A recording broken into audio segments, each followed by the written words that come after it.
Ever since he was little, Ben had been the king of April Fool's pranks.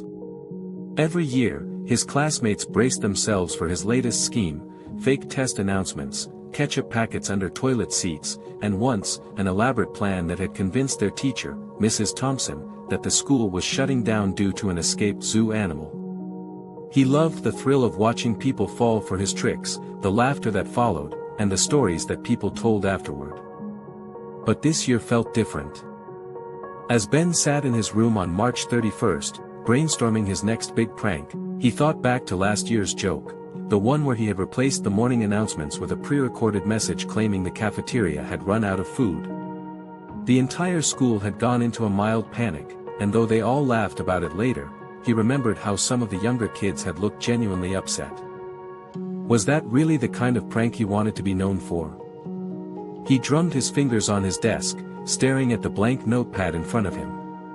If pranking was about surprise, maybe he could surprise everyone in a different way this year.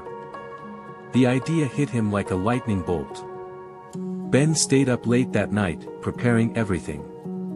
He had never worked so hard on an April Fool's prank before, but this time, it felt different. It felt right. The next morning, the school hallways buzzed with excitement.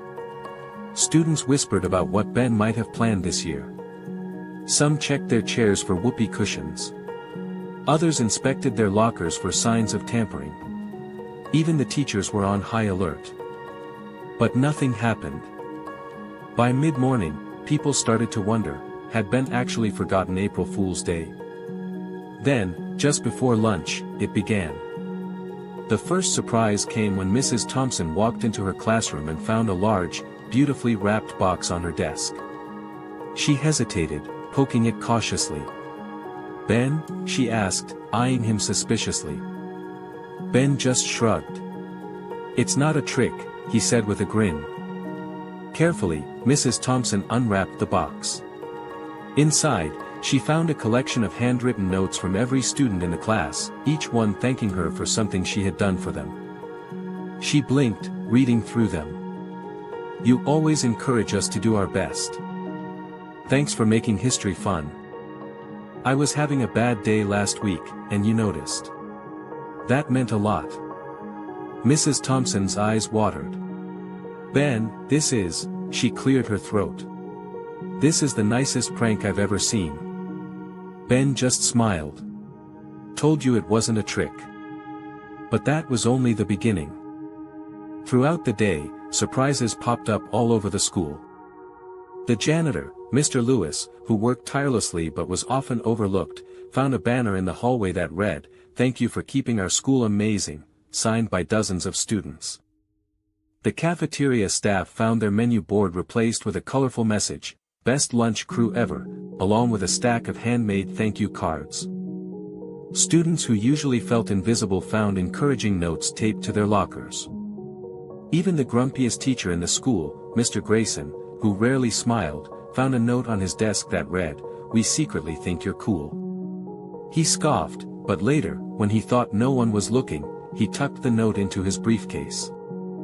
By the time the last bell rang, the entire school was buzzing, not with the usual frustration of being tricked, but with something much better. Warmth. Happiness. Ben had pulled off his greatest prank ever, one that no one wanted to undo.